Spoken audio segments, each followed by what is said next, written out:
Hi, I'm Carey, and this is Once Was Willem by M.R. Carey. Now, if you're not familiar with him, he also writes under the name of Mike Carey. He specializes in horror, some science fiction. He's written for comic books. He wrote The Girl with All the Gifts, which was made into a film a few years ago, and the book it was based on was very successful. And in this, he has written a horror fantasy novel, set in the 12th century in England.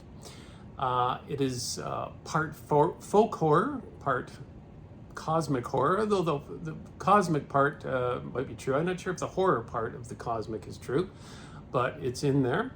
It is fantastic. It is one of the best fantasy horror novels I've read in a long, long time.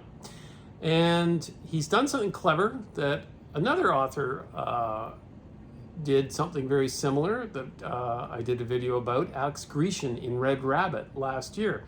In that novel, Red Rabbit, he took horror tropes, horror elements, and brought them into the Wild West. And now what M.R. Carey has done with Once Was Willem is take the plot of the Magnificent Seven, or the Seven Samurai if you prefer, and take it into England in the Middle Ages and make it work beautifully. In the bare bones of the plot, an evil magician has taken over a castle and needs the soul of a child or some children to eventually wield enormous power. Now, this kind of sounds like the plot of a lot of Marvel movies where the big bad needs a MacGuffin, something, to become all-powerful.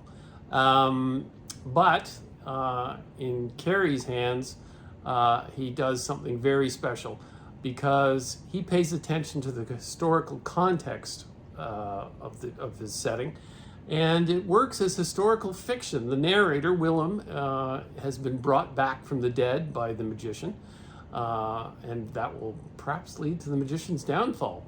But at any rate, he speaks in the voice of the 12th century, and it's a very convincing, very enjoyable piece of historical fiction. Just on that basis alone, it's an excellent novel.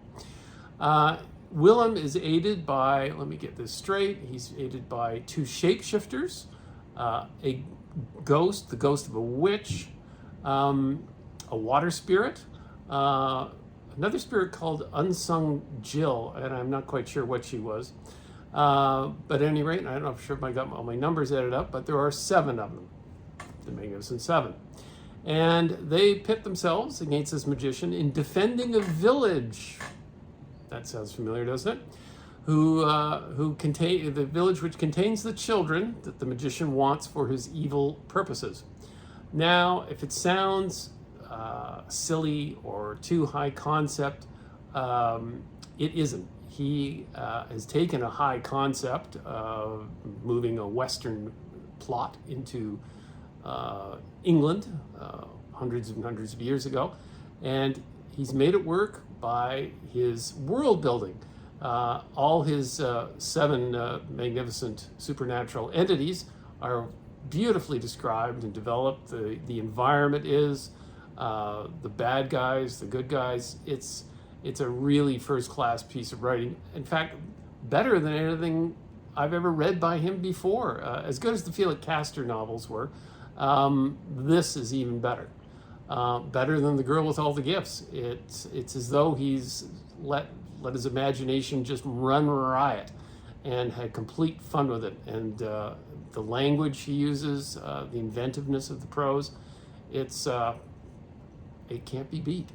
So yes, I guess that counts as multiple thumbs up from me.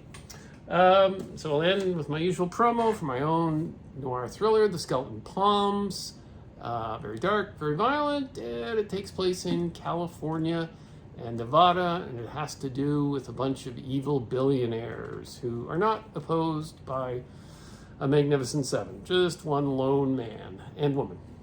So, that's it. See you next time. Bye.